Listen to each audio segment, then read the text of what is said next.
이 찬송을 고등학교 때 부르게 되었습니다. 88년도 이때인데요. 고등학교 2학년 때인데 예수님 믿고 많은 복음성가를 부르면서 이 찬송도 불렀습니다. 그 당시에 18살밖에 안 됐는 제가 이 노래를 부르면서 뭐가 그렇게 은혜와 감동이 됐는지, 얼마나 눈물을 펑펑 흘렸는지 모릅니다. 인생도 얼마 살지도 않았는데 18살 나이에 얼마나 그 은혜가 감동이 되는지 정말 이 노래를 참 좋아합니다. 그래서 여기 우리가 보는 복음 찬송가에도 기록을 해놔서 정말 감사할 따름인데, 우리는 늘 주님의 그 은혜, 십자가의 그 은혜를 잊지 말고 늘 기억하고 사는 저와 여러분들이 되었으면 좋겠습니다. 우리가 이제 흔히 사자성어를 많이 사용을 하는데, 사자성어는 본래의 의미가 있는데 이제 그 본래의 의미를 떠나서 다른 의미로 사용되는 경우가 많습니다. 사자성어가 이제 주로 그러는데요.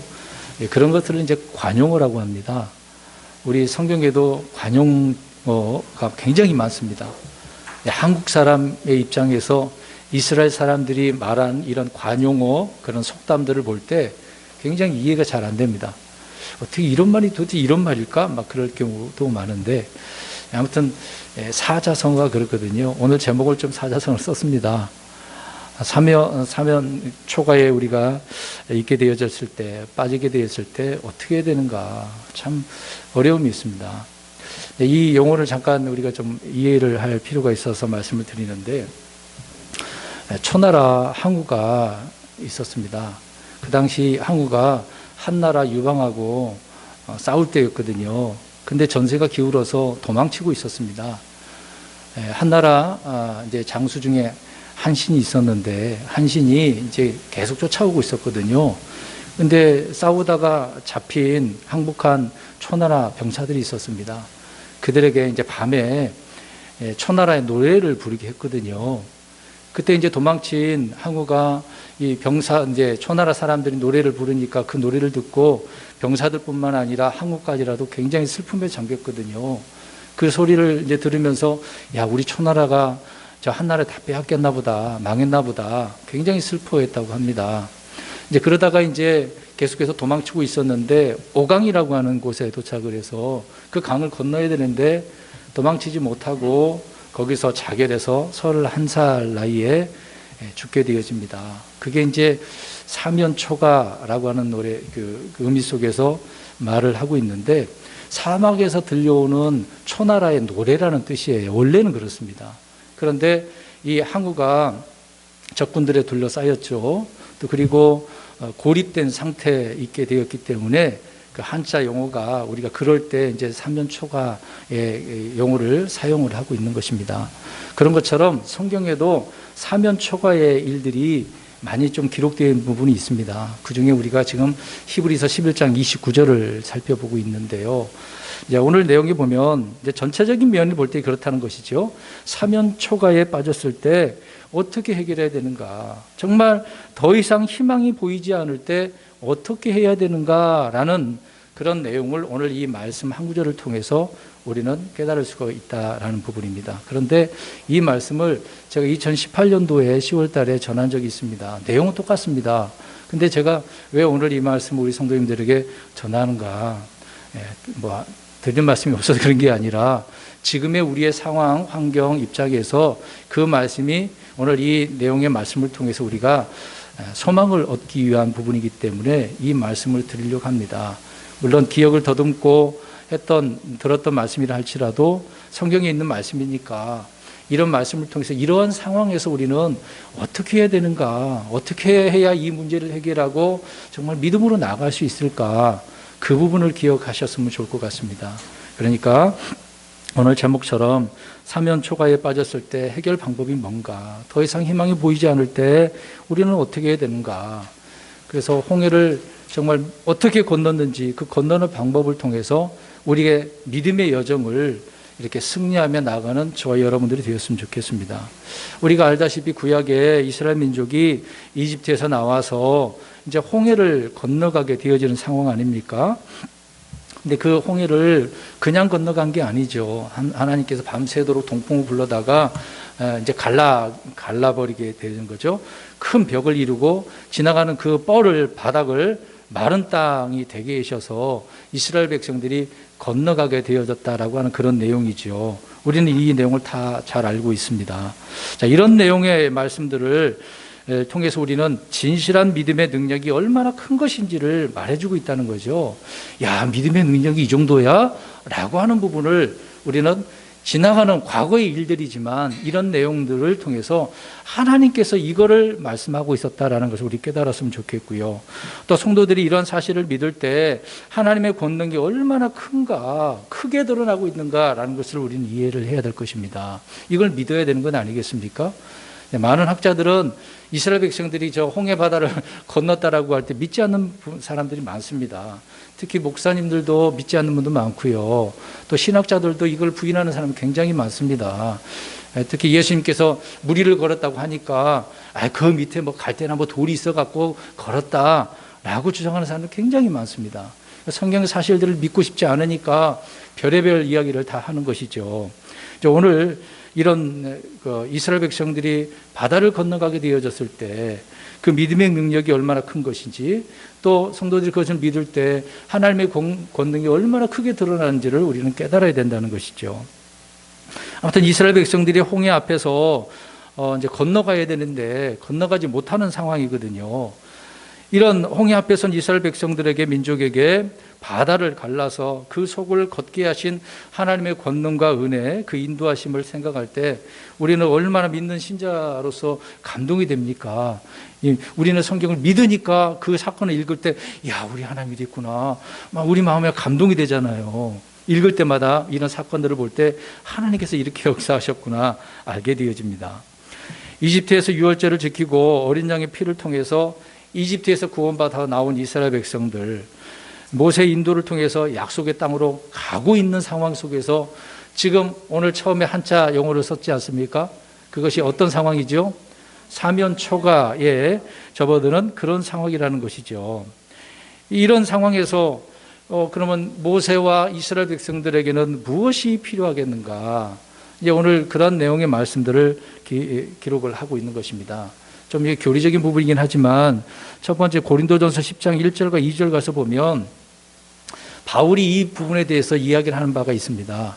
이스라엘 백성들을 하나님께 다루실 때 개인을 다루는 게 아니라 전체 민족 전부 다 하나로 다 묶어서 다루고 있습니다. 민족적인 것이거든요.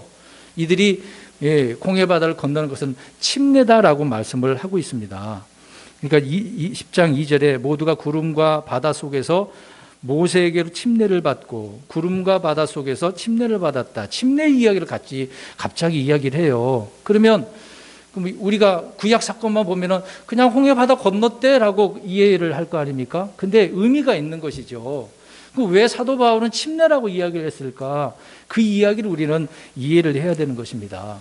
이스라엘 백성들이 세상이라고 하는 이집트를 등을 지고 이제 가나안 땅을 향하여 나가는데 이 통과해야 될 관문 중에 하나가 이 바다라고 하는 것이 있게 되는 것 아닙니까? 이 바다를 건너가야 되는, 그 당시에 장정만 60만 명인데, 그리고 어린아이와 여자까지 포함하면 200~300만 명이잖아요. 어떻게 건넙니까? 배가 그 당시에 있는 것도 아니고, 비행기가 있어서 건너가는 것도 아니고, 건너가야 되는데 어떻게 건너가냐 이 말이죠. 자, 그런 상황에서 그러면 세상이라고 하는 이집트를 우리가 저버리고 나아가야 되는데, 하나님이 이스라엘 백성들의 입장에서는 가나안 땅은 약속의 땅 아닙니까? 흔히 말하는 가나안 복지잖아요. 이스라엘 백성들에 한해서는. 그럼 이것은 무엇을 의미하겠습니까? 이 바다를 건넌다는 것은 물에 잠기는 거잖아요. 침례는 무슨 의미입니까? 물에 잠기는 거죠. 뿌리는 건 아닙니다. 이게 지금 이제 카톨릭에 의해서 개혁교단이, 개혁파들은 다 물을 뿌리잖아요. 사실상 물이 뿌리면 안 됩니다. 잠겨야 되는 거죠. 그 의미는 세상과 단절이에요. 세상과 단절하고 죽었다가 일어나는 것을 말하는 겁니다. 그러니까 오늘 이스라엘 백성들도 세상이라고 하는 이집트와 단절하는 거거든요. 죽었다가, 그러니까 죽음에서 살아나서 가나안 땅으로 나아가게 되어지는 그것을 말하고 있는 것입니다. 그래서 사도 바울은 이것을 교리적으로 이들이 침례를 받았다, 죽었다가 살아났다, 세상과 단절했다라고 말을 하고 있는 것입니다. 여러분 생각해 보십시오. 지금 파라오는 여전히 이스라엘 백성들을, 성도들을 쫓고 있습니까? 안 쫓고 있습니까? 쫓고 있습니다. 왜 쫓아옵니까? 다시 어떻게 하려고요? 데려가서 종으로 삼으려고. 노예였는데 이거를 빼앗겼는데 다시 잡아오려고 그렇게 하고 있다는 것이죠. 이것을 보면 세상이라고 하는 것은 결코 성도들이 믿음의 길을 평안하게 가기를 원치 않는다는 겁니다. 우리가 예수 그리스도를 믿고 나면 좋은 일만 있나요? 만사형통입니까? 그러지 않죠. 오히려 예수 믿으면 더 어떻습니까? 더 어렵습니다. 근데 이거를 다르게 가르치는 분들이 있는데 그렇지 않습니다. 예수님 믿으면 더 어렵습니다. 마귀가 가만두지 않기 때문에 그러는 것이죠. 평안하게 그냥 마귀는 구경만 하고 있지는 않습니다. 사사건건 간섭을 해서 넘어뜨리고 믿음 생활을 못하게 만드는 것이 마귀거든요. 여러분, 십자가의 죽음과 피를 통해 구원받은 성도들은 반드시 이렇게 세상을 지금 못 받고 죽어야 된다는 거잖아요. 예수님께서 십자가에 못 박혀 죽으신 것처럼 갈라디아 2장 20절에도 우리도 어떻게 해야 한다고 했습니까? 예, 십자가에 못 박혀 죽어 있는 거죠. 죽었고 죽어 있는 상태인 것입니다. 이런 삶을 우리가 살아가고 있는 거죠. 그래서 세상에 못 박히는 단절이 있어야 함을 오늘 이 내용을 통해서 먼저 교리적으로 사도 바울이 말을 하고 있다는 겁니다. 또 하나는 이스라엘은 홍해를 건너면서 죽음을 경험한 것이죠. 이때 죽음을 경험하고 믿음으로 사는 그런 사람의 그 의미를 말씀을 해주고 있는 것입니다. 믿음으로 사는 사람들이 십자가에서 자기 자신을 죽이는 거잖아요. 죽는 거 아닙니까? 그것을 철저히 경험을 해야 되는 것이거든요. 이스라엘 백성들이 가나안 땅에 들어가기 전에 이런 부분을 경험해야 되는 것이죠. 그래서 하나님께서는 모든 과정을 이렇게 이스라엘 백성들을 훈련하고 연단시켜서 이런 의미를 깨닫게 해주신다는 것을 알 수가 있는 겁니다. 그래서 오늘 히브리서 11장 29절에 믿음으로 그들은 홍해를 마른 땅을 건너듯 건넜으나라고 말씀을 하고 있습니다. 이집트에서 나온 이스라엘 백성들은 말씀드렸다시피 큰 배를 통해서 홍해 바다를 건넜나요? 그렇지 않습니다. 근데 이 바다를 건너가게 되어졌는데 오늘 뒤 후반절을 한번 보십시오. 이집트 사람들은 그것을 시도하다가 물에 빠져 어떻게 됐습니까? 죽었습니다. 자, 똑같은 상황이에요. 자, 보십시오. 똑같은 환경이에요. 지금 제가 코로나 때문에 계속 이런 말씀 전하고 있는데 코로나19는 누구에게 해당하는 겁니까? 모든 사람 다 똑같아요. 동일한 상황입니다. 오늘도 보십시오. 이스라엘 백성도 강을 건너고 이집트 사람들도 강을 건넙니다. 똑같은 상황입니다. 근데 이스라엘 백성은 건넜는데 어떻게 했어요? 죽었어요? 살았어요. 이집트 사람들은 이들도 이거를 시도하다가 물에 빠져 죽었다라고 성경은 말씀을 하고 있습니다. 똑같은 장소고 똑같은 그런 시각이고 똑같은 일인데 그런 상황인데 뭐가 다르다는 걸까요? 믿음이 다른 거죠. 이스라엘 백성들은 어떻게 걸었다고 지금 히브리서에 말 믿음으로. 근데 이집트 사람은 믿음으로 건넜을까요? 아니라는 겁니다. 그러니까 믿음이 아니면 권능이 없다라는 이야기죠. 하나님의 권능을 볼 수가 없는 거거든요. 이스라엘 백성은 믿음으로 건넜기 때문에 하나님의 권능을 보고 그들 건너서 살아남은 것이고 이집트 사람들은 믿음으로 걷지 않았기 때문에 하나님의 권능을 못 보고 바다가 덮쳐서 물에 덮쳐서 죽은 것이죠. 여러분, 이집트 사람들은 이스라엘 사람들이 홍해로 들어갈 때 뒤따라 들어갔다고 이야기를 하고 있습니다. 그러나 죽었어요, 그들은요. 그러니까 생각해 보십시오. 믿음으로 되는 일은 사람의 어떤 지혜나 기술이나 뭐 따라서 한다고 되는 건 아니지 않습니까? 자, 보세요. 앞에 이스라엘 백성들이 건너가고 있어요. 야, 우리도 빨리 가자. 똑같은 상황인데 가는데 내가 그대로 따라간다고 되느냐 이 말입니다. 그게 아니라는 거죠. 그러니까 믿음의 차이가 엄청나는 겁니다. 예수를 믿느냐, 하나님 말씀 믿느냐 안 믿느냐 그게 다른 거예요. 믿는 사람이라 할지라도 믿고 나가느냐 안 믿고 나가느냐 그게 다른 거거든요. 오늘 이런 내용들을 우리에게 말씀을 해주고 있습니다. 따로 우리 성도들 가운데 어떤 간증을 듣잖아요. 또 다른 사람들 통해서 간증을 듣고 나도 저랬으면 좋겠어. 여러분 많은 개신교에서 간증을 많이 합니다. 그것을 들으면은 나도 저렇게 됐으면 좋겠어. 근데 그렇게 되나요? 똑같이? 다 사람마다 달라요. 그 사람은 그 사람 간증이죠. 그것을 듣고서 나도 그렇게 해달라는 말이 안 되는 거죠. 저 사람이 물질 축복 받았으니까 나도 물질 축복 받아야 된다고? 그런 일은 없습니다. 얼마나 그것을 이용해 먹는 일들이 많이 있습니까? 무엇을 말씀드리고자 하면 남의 간증이나 전해 들은 이야기를 통해서 그대로 믿음을 흉내내다가 원하는 결과를 얻겠습니까? 만약에 못 얻게 되어지면 막 투덜대잖아요. 불평하잖아요. 그러니까 믿음은 따라하는 게 아닙니다. 모방하는 게 아닙니다. 누가 그렇게 한다거나 따라가면 안 되는 거예요. 물론 따라하는 것도 중요하다고 생각할 수도 있을 겁니다. 내 믿음이어야 되는 거잖아요. 여러분, 믿음은 먼저 하나님의 말씀을 듣고 그 말씀에 순종할 때 결과로서 열매가 드러나는 거거든요. 오늘 이스라엘 백성들이 그 결과가 지금 드러나고 있는 것입니다. 말씀드린 것처럼 남이 하는 것을 따라한다 하더라도 결과를 얻을 수가 없어요. 오늘 29장 초반에 보십시오. 믿음으로 그들은 홍해를 마른 땅을 건너도 건넜다. 근데 한번 이상하지 않습니까? 지금 모세 이야기를 하다가 갑자기 그들이 나왔어요. 이스라엘 백성들이 나왔습니다. 자, 그러면 대답해 보십시오. 이스라엘 백성들 정말 믿음 좋았습니까?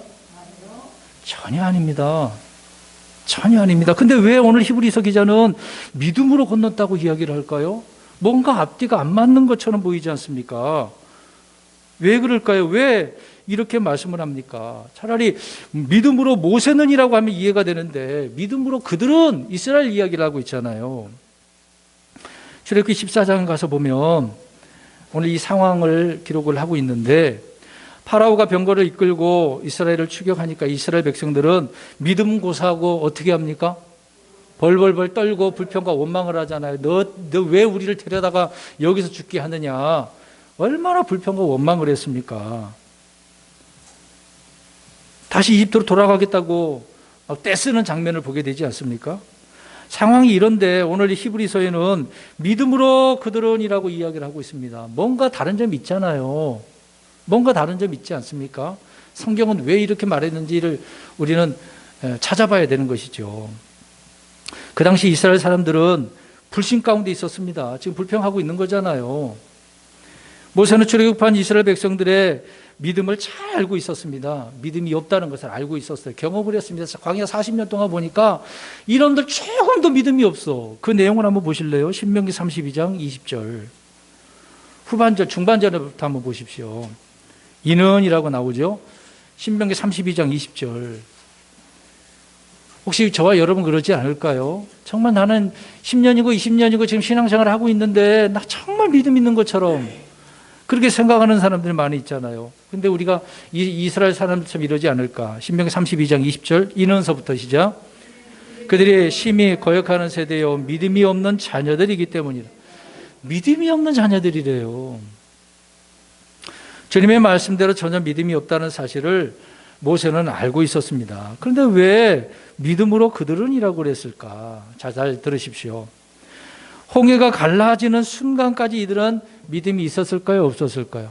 없었습니다. 없었어요. 모세를 통해서 하나님께서 홍해를 가르시고 앞으로 나아가게 했을 때 그들은 거부하지 않고 걸어갔어요. 홍해 속으로 발을 내딛고 바다를 건너갔어요. 이때는 믿음이 있는 거예요. 이 상황을 믿음으로 건넜다라고 하는 상황을 지금 오늘 히브리서 기자는 이 상황을 지금 기록을 하고 있는 겁니다. 믿음이 그전에는 없었는데 이때는 믿음으로 건넜다. 이거를 말하고 있는 겁니다. 그러니까 히브리서 기자가 바닷속으로 걸어간 사건에 대해서만 믿음으로 건넜다라고 말을 하고 있는 거예요. 여러분 믿음이 없다라고 한다면 바닷속으로 걸어가겠습니까? 지금 상황을 보세요. 저 홍해바다 엄청나잖아요. 뭐 가보지 않았습니다만은 우리가 동해바다나 서해나 남해바다 한번 가보세요. 그거 어떻게 들어갑니까? 근데 그거를 갈라서게 하시고 바람 부르게 하시고 눈에 보이잖아요. 근데 두려운 사람들은 건너겠습니까? 믿지 못하는 사람은 불안해서 못 걷는 거잖아요. 근데 그들은 건넜습니다. 믿음으로요. 여러분, 권능으로 바다를 가르시는 분은 누구예요? 하나님이시죠. 하나님이시지만 그 속으로 들어가고 속을 통과해야 하는 사람은 누구예요? 누가 그리 가야 돼? 이스라엘 사람들이잖아요. 믿는 자 아닙니까? 하나님은 그 권능을 행하시지만 그 속으로 들어가는 자는 신자예요. 믿는 자를 말합니다. 이스라엘 백성들이 그렇게 걸어가야 되는 거죠. 양쪽에 거대한 물벽이 서 있고 속을 통과하는 건 불속을 통과하는 만큼이나 두려운 일이거든요. 여러분, 바다가 갈라지면서 어떤 해저 터널처럼 어떤 건축물이 성벽처럼 선 것은 아니잖아요. 실제 상황 아닙니까? 물론 우리 아픈 역사가 있지만 세월호 물에 잠겼을 때 얼마나 고통스럽겠어요. 두렵잖아요. 죽음에 임박했을 때 그 아이들, 사람들 얼마나 힘들었겠습니까? 이제 그런 두려움을 생각해 보십시오. 지금 눈앞에서 바다가 지금 그렇게 보이는데요. 그렇다면 잠시 전까지 믿음이 전혀 없던 이들이 어떻게 그 두려운 홍해를 건널 수 있었을까요? 중요하지 않습니까? 믿음 없었는데 어떻게 건널 수 있었냐 이거요. 그냥 건너간 건 아니지 않습니까? 거기 가운데, 무리 가운데 누가 있었을까요? 믿음의 사람들이 있겠죠. 모세가 있었고, 또 아론과 미리암이 있었죠. 또 우리가 알고 있는 살아서 가나안 땅에 들어간 두 사람 누구요? 갈렙과 여호수아. 이들이 믿음으로 다 나가는 그런 순간 사람들이 어떻게 하겠습니까? 따라가는 거죠. 용기를 앞서가는 사람을 통해서 용기를 얻고 뒤따라가지 않겠습니까? 믿음을 지닌 사람들과 동행하거나 그 뒤를 따를 때에 모든 사람이 동일하게 구원을 받을 수 있는 그런 장면도 또한 우리가 볼 수 있는 거죠. 지금 이집트에서 세상에서 구원을 받는 그런 상황 아닙니까? 예를 들어서 여러분, 아브라함이 저 소돔과 고모라, 누가 있어요? 거기에 이미 자기 조카 롯이 가 있단 말이죠. 근데 전사를 통해서 멸망시킨다고 하니까 이거 어떻게 해야 되나 고민이 되잖아요. 야, 우리는 50명만 있으면 내가 무너뜨리지 않을게. 근데 자세히 보니까 안 될 것 같아요. 몇 명까지 다 내려갔습니까? 50명에서 10명까지. 그러면 하나님께서 10명만 있으면 소돔과 고모라를 멸망하지 않는다고 하셨습니다. 근데 있었을까요? 없었을까요? 없었죠. 그러면 반대로 영리적으로 생각해 보겠습니다. 있었으면 멸망하지, 주님께 그렇게 말씀하셨으니까. 없었으니까 멸망한 거죠. 믿음의 사람이 있느냐 없느냐가 그래서 중요합니다. 지금은 믿음의 사람들, 우리 때문에 이 세상이 지금 멸망하고 있지 않은 거죠. 믿음의 사람들이 앞으로 휴게에서 올라가면 이 땅에는 엄청난 환란이 있게 되어지는 겁니다. 그리고 한 예로 사도행전을 한번 보십시오. 바울이 일부러 잡혀서 로마로 호송되어집니다. 사도행전 27장에 나오는 내용인데요. 이제 가다가 이제 풍랑이 있게 되어집니다. 바울은 나중에 가자고 그랬는데 선장과 선주가 가야 된다고 하지 않았습니까? 억지로 가다가 지금 큰 풍랑, 유라쿨로돈이라고 하는 옛날 성경 유라굴라잖아요. 이런 풍랑을 만나게 돼서 배가 파손하게 되었습니다. 이제 그런 상황인데 지금 그 배에는 총 몇 명이 타 있었냐면 276명이 타 있었습니다. 근데 지금 다 그런 상황에서 27장 20절을 보면 구원받으리라는 희망마저 다 사라졌다고 이야기합니다.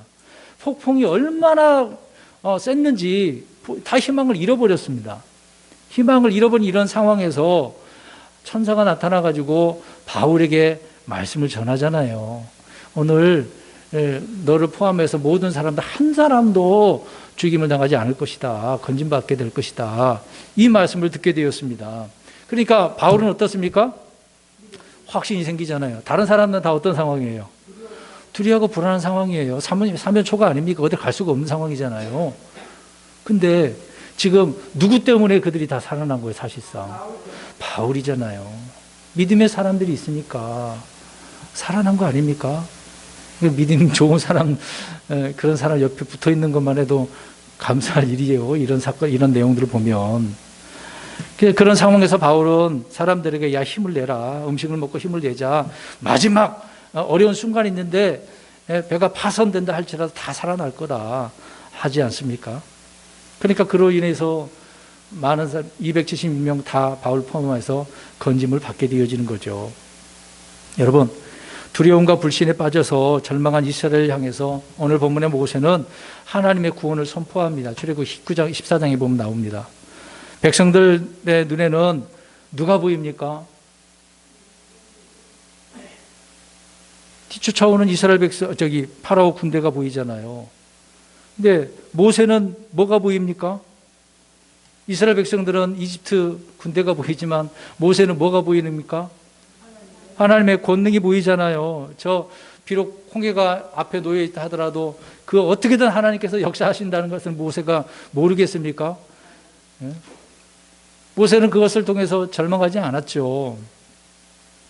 또 이스라엘 사람들은 홍해가 절망의 바다로 보였습니다. 우리는 이제 끝났다. 망연장실하는 거죠. 이런 상태에 빠진 이스라엘 백성들 얼마나 고통스럽겠습니까? 이해는 할 수는 있어요. 그러나 모세는 홍해를 갈라 바다를 마른 땅처럼 건너게 하실 그 하나님의 능력을 보게 된 거죠. 그러니까 보세요. 보는 게 달라. 믿음의 사람들은 보는 게 다른 거예요. 똑같은 상황인데 어떻게 보느냐, 그게 다른 겁니다. 믿음의 눈으로 또 우리가 바라보느냐 안 바라보느냐 엄청난 차이입니다. 여러분 어떻게 바라보시겠습니까? 지금 코로나19 어떻게 보고 계십니까? 다 똑같은 상황이니까 그렇다. 나중에 뭐 백신 맞고 그러면 다 없어질 거라. 그런 것만 보지 마시라고요. 그런 것만 보면 불신자들도 다 똑같은 그런 생각을 하는 거거든요. 우리는 믿음의 사람들은 그런 거 보는 거 아니지 않습니까? 하나님께서 이런 일을 통해서 어떻게 일을 해 나가시고 있는가. 오늘 이야기했잖아요. 처음부터 하나님의 권능, 이걸 믿는 그 능력이 얼마나 크게 나타나는가. 그걸 봐야 된다고요. 이게 큰 차이인 것이거든요. 똑같은 상황인데 다르잖아요. 바라보는 관점, 누구를 보는가, 무엇을 보느냐가 다르다는 것입니다. 우리 이사야서 한번 가볼까요? 이사야 43장 2절 보십시오. 자, 물 가운데 가더라도, 강들 가운데, 불 속에 있더라도, 불꽃이 있다 할지라도 하나님은 어떤 하나님이겠습니까? 이사야 43장 2절.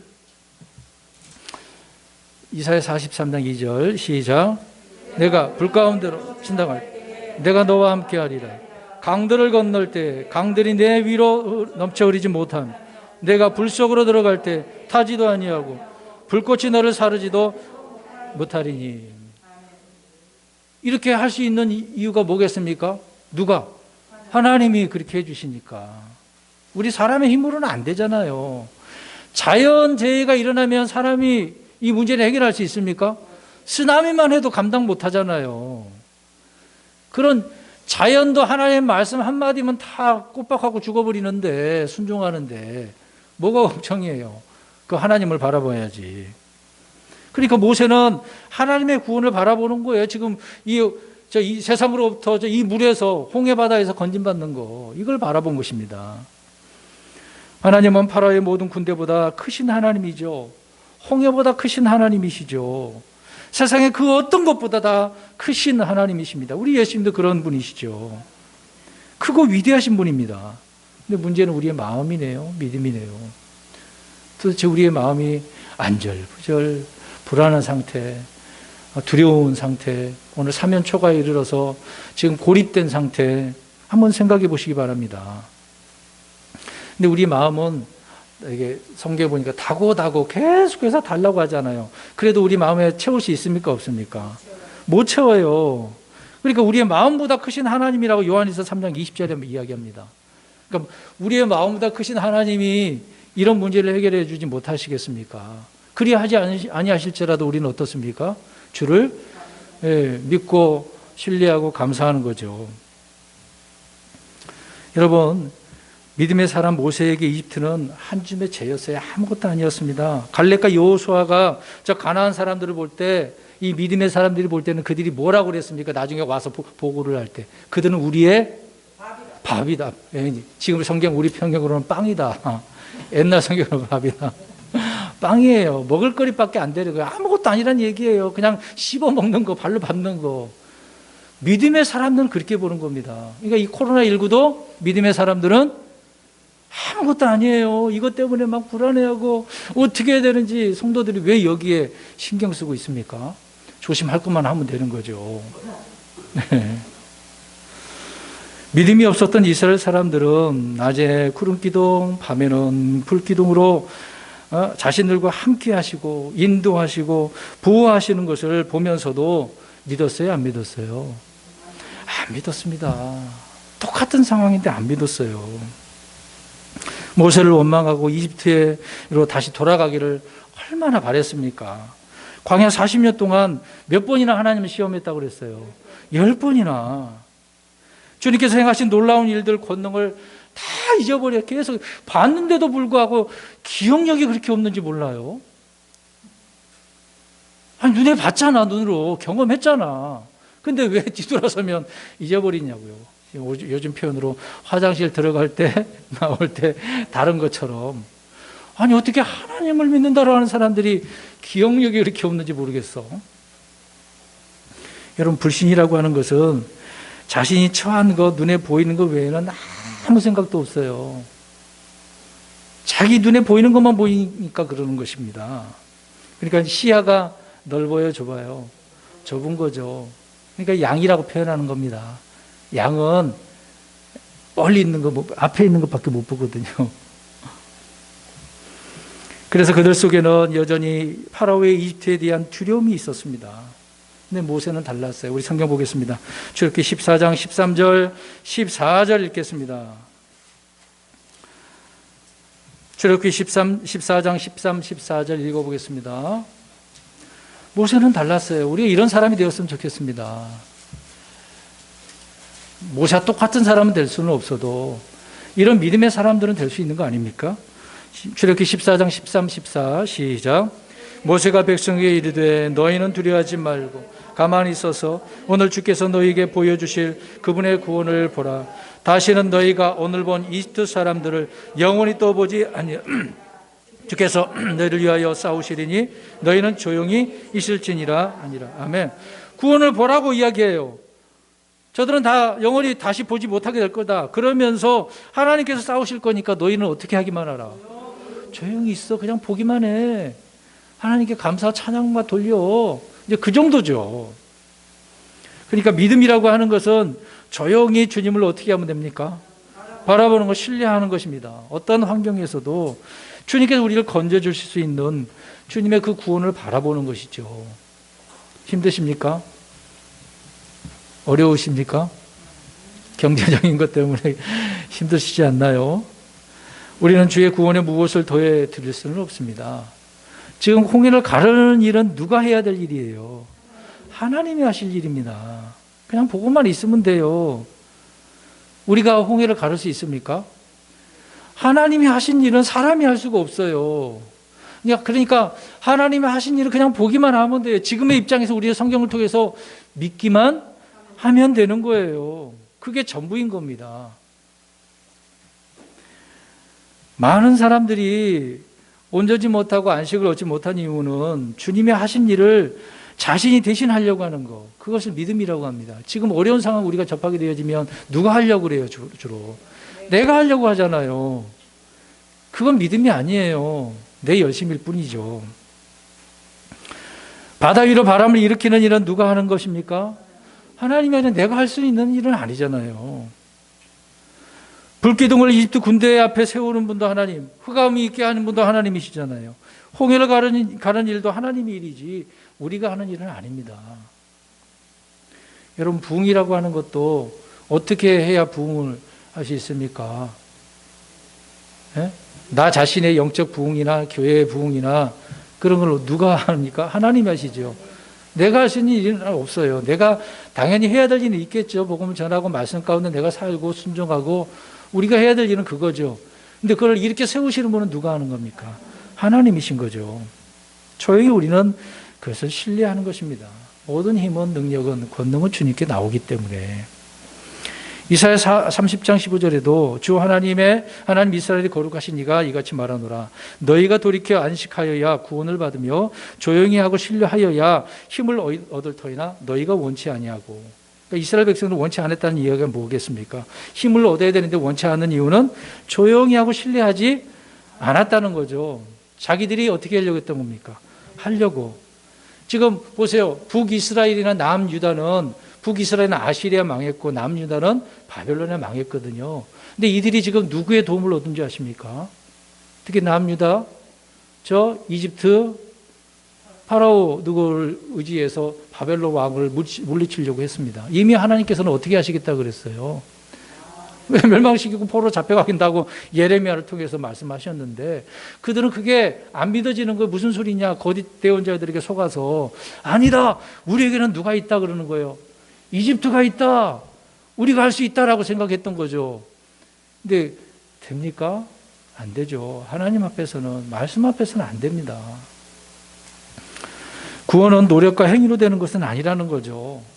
이집트는 전쟁에서 구원, 기근에서 구원, 어떤 질병에서 구원, 환경에서 구원을 말하고 있는 거거든요. 우리는 그런 구원은 아니잖아요. 지역으로부터 구원받는 거니까. 아무튼 이스라엘 백성들이 주변 나라에서 구원을 얻으려면 주께로 다시 돌아와서 주님을 신뢰해야 되는 건 아닙니까? 오늘 본문의 이스라엘 백성들은 지금 전혀 그런 모습이 보이지 않는 거죠. 구원은 언제나 믿음을 통해 얻는 은혜의 선물입니다. 믿기만 하면 은혜로 받는 거거든요. 이집트에서 나온 이스라엘 백성들은 믿음의 여정, 순례의 길을 걷고 있습니다. 모세의 인도를 받아서 평탄하게 약속의 땅으로 들어가기만 하면 되는 거잖아요. 근데 어떻습니까? 뭐가 있어요 지금? 바다가 보이잖아요. 이집트에서 나온 기쁨도 잠시일 뿐 금방 홍해 앞에서 거대한 그 장애물, 거대한 요새에 맞물려져 있는 거 아닙니까? 우리에게도 견고한 어떤 요새 진이 있지 않을까요? 내 앞에 사면초가에 빠졌을 때 이런 상황이 있을 거 아닙니까? 여러분, 이들 앞에 가로막는 홍해 바다 생각해 보십시오. 그 다음에 그것만 있습니까? 뒤에는 파라오 군대가 있고 또 옆으로 돌리면 또 뭐가 있어요? 여전히 광야예요. 또 한쪽으로는 그게 어떤 이집트의 경계이기 때문에 군사들이 쳐놓은 방벽이 있을 거 아닙니까? 그러니까 이리 가도 저리 가도 안 되는 상황이지 않습니까? 이게 사면초가잖아요.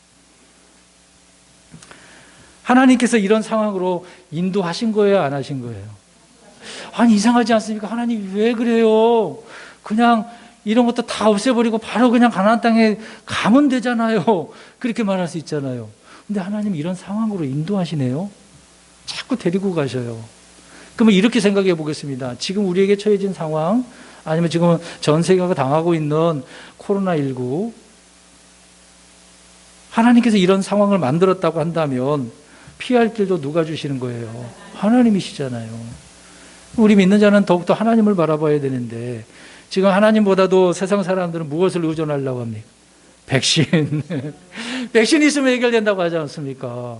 그러니까 세상 사람들은 뭐가 없으니까 그렇게 말을 해요. 믿음이 없으니까, 하나님이 없으니까. 근데 믿는 사람들은 그러지 않죠. 우리는 백신을 바라보는 게 아니라 주님을 바라보는 겁니다. 그게 믿음의 차이인 것이죠. 하나님의 지혜와 권능을 우리는 체험해야 되는 겁니다. 하나님은 이스라엘 사람들에게 홍해를 건너가게 함으로써 이집트란 저 세상과 파라오라고 하는 예표하는 데 마귀를 예표하는 거거든요. 적그리스도도 예표하기도 하고 이런 것과 단절과 승리를 주신 거거든요. 그것들과 단절하고 끝내버리면 무엇을 주신다? 승리를 주신다. 그런 의미거든요. 그래서 침례에게 얘기했지 않습니까? 시험과 환난이라고 하는 것은 믿음을 단련하기 위해서 주신 거거든요. 내 안에 있는 불순물을, 여러분 용광로에다가 왜 금이나 은을 넣습니까? 달구는 이유가 뭐예요? 불순물을 제거해서 순수한 금, 순수한 은을 만들기 위한 거잖아요. 단련이라고 하는 것은 그렇습니다.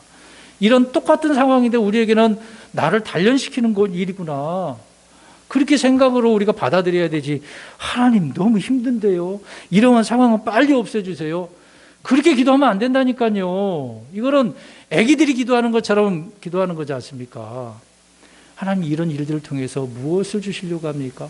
무슨 은혜를 주시려고 합니까? 내게 어떤 일을 벌이게 하려고 하십니까? 하나님의 계획이 무엇입니까? 나를 이렇게 이런 데서 단련시켜서 어떤 일을 하게 하려고 하십니까? 어떤 믿음으로 드러나게 하려고 하십니까? 이런 데 관심을 가져야죠. 이런 것을 통해서 우리는 인내와 체험과 소망을 낳게 하는 겁니다. 바울이 로마서에서 그러잖아요. 그리고 또 이것을 통해서 우리가 나중에 구원을 보고 건진받게 되어지면 하나님께 영광을 돌리게 되어지는 겁니다.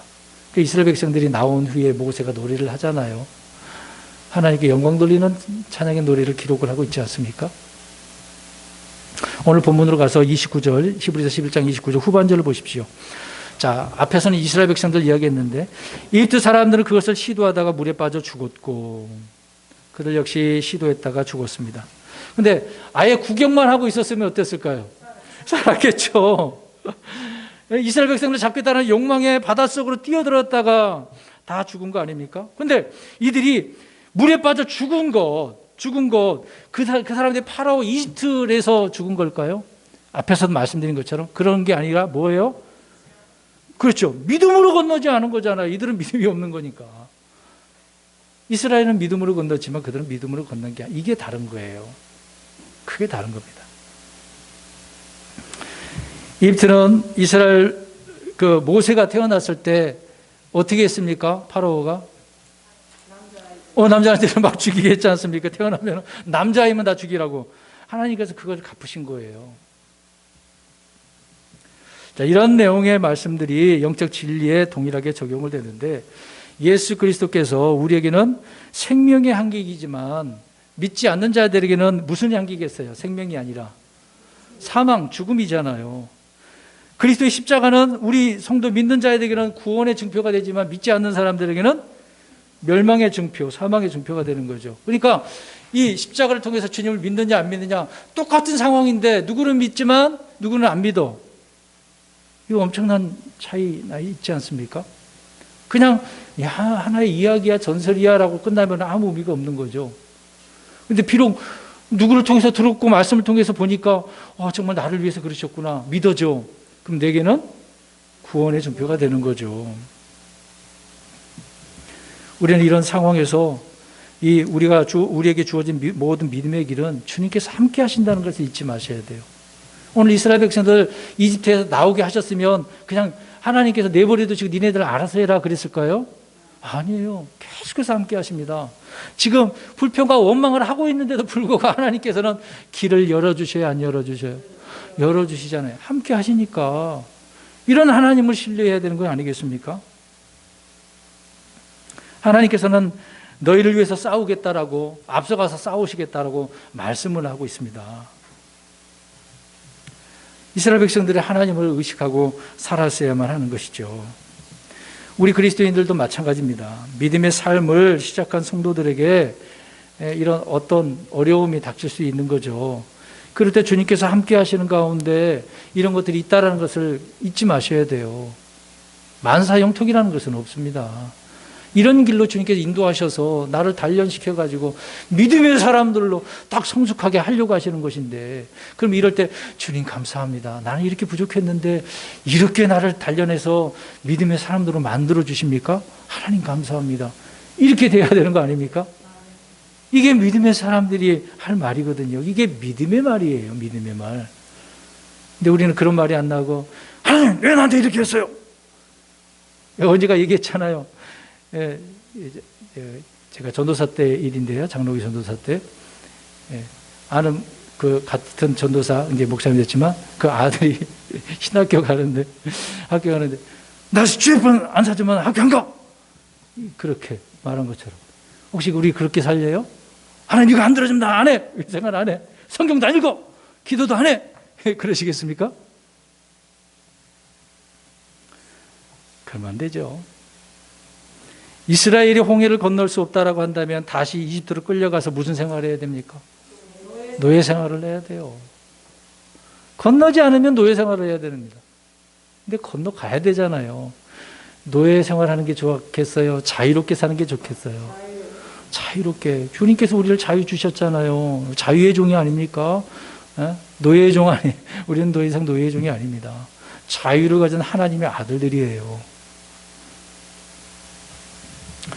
하나님의 백성들은 자신이 원하지 않고 의도하지 않는다 하더라도, 계획하지 않는 일들이 있는다 할지라도 우리는 그럴 때 하나님의 권능과 구원을 깨달아야 되는 것이죠. 그리고 우리가 이런 믿음의 여정을 걸을 때 정말 불가항력적인 두려움에 빠질 수 있습니다. 이거 도대체 어떻게 되는가? 굉장히 심란하지 않습니까? 그럴 때 이게 사탄이 계속해서 공격해 오니까 울부짖는 사자처럼 늘 지켜보고 있다고 하니까 우리는 그럴 때마다 더 성령님의 충만하심을 통해서 이런 모든 문제를 이겨내고 나아가야 되는 것이죠. 그리고 또 하나, 이런 위기 속에서, 이런 상황 속에서 하나님께서 우리의 마음을 더 강하게 하신다는 것입니다. 그리고 또 이런 위기 속에서 믿음으로 대처하는 방법을 배워야 돼요. 지금 코로나19 계속해서 이야기합니다. 2년 가까이 되는 것이니까. 이럴 때 순간순간 그런 일들이 우리에게 닥쳐지게 되어지면 대처해야 되거든요. 지금 사면 초과에 있었을 때 대처하는 방법을 알아야 되는 거 아닙니까? 자, 처음에는 이스라엘 백성들처럼 이 뒤에 군대만 보여요. 근데 모세를 통해서 들려오는 뭐가 있어요? 말씀이 있어. 선포되는 말씀이 있어요. 그 말씀이 마음에 자리 잡게 되어지면 뭐가 생겨요? 믿음이 생겨야죠. 그러니까 말씀이 믿음과 섞여야 된다고 하잖아요. 그러면 섞이게 되지 길이 어떻게 됩니까? 열리게 되어지는 겁니다. 이게 순서거든요. 하나님은 그래서 바다를 갈라놓으신 다음에 말씀하신 것이 아니라 말씀을 통해서 믿게 한 후에 바람을 통해서 갈라놓으신 거예요. 순서가 달라요. 잘 하십시오. 이해하십시오. 자, 말씀을 믿게 하신 후에 바다를 가르신다고요. 먼저 바다부터 갈라놓고 한 게 아니란 말입니다. 그러니까 우리가 이 문제를 해결할 수 있는 방법이 뭡니까? 말씀을 먼저 들어야 믿음이 생겨서 나아가는 거거든요. 그게 순서예요. 지난 시간에도 말씀을 드린 거 아닙니까? 그렇게 나아가게 되어지면 쫓아오는 파라오가 어떻게 돼요? 결국은 원수가 어떻게 됩니까? 멸망당하게 되어지는 거죠. 우리가 그렇게 나가게 되어지면 우리를 항상 대적하려고 하는 마귀들 주님께서 멸망시키는 겁니다. 그럴 때 우리는 구원의 기쁨이 있는 거 아닙니까? 주님 감사합니다. 이런 어려움 속에서도 나를 건져주시고 승리하게 해주셔서 감사합니다. 이런 찬송과 영광이 나오게 되지 않겠습니까? 그렇게 날마다 사시다가 이 주의 첫날 일요일날 나와서 하나님께 찬송과 영광을 돌려보십시오. 내가 생각지 못했던 하나님의 기쁨, 주님의 은혜가 얼마나 넘치겠습니까? 우린 이걸 알아야 되는 거죠. 이렇게 경험하셔야 됩니다. 그러니까 이번 한 주간 동안에도 우리는 주께서 말씀하셨으면 믿음으로 나가면 돼요. 다른 거 생각하지 마세요. 그러니까 주께서 하시는 일만 보시면 되거든요. 똑같은 상황이지만 하나님께서 인도하신다는 그것을 믿고 나가시란 말입니다. 현실을 보지 말자고요. 뭘 보느냐, 무엇을 보느냐, 누구를 보느냐가 다르겠죠. 우리는 주님을 보고 보여지는 하나님의 권능을 봐야 됩니다. 환경을 보지 마십시오. 지금 이런 문제에 있어서 이것이 더 좀 생각할 부분이라고 생각이 되어져서 예전에 전했던 말씀을 또 한 번 오늘 전했는데요. 사랑하는 성도 여러분, 우리는 사면 초과에 있게 될 때 또 더 이상 희망이 보이지 않을 때는 우리가 주님의 말씀을 듣고 믿음으로 나갈 수밖에 없다. 그 얘기입니다. 이것을 기억하시고 이번 한 주간 동안에도 승리하시는 저 여러분 되시기를 주의 이름으로 축원합니다.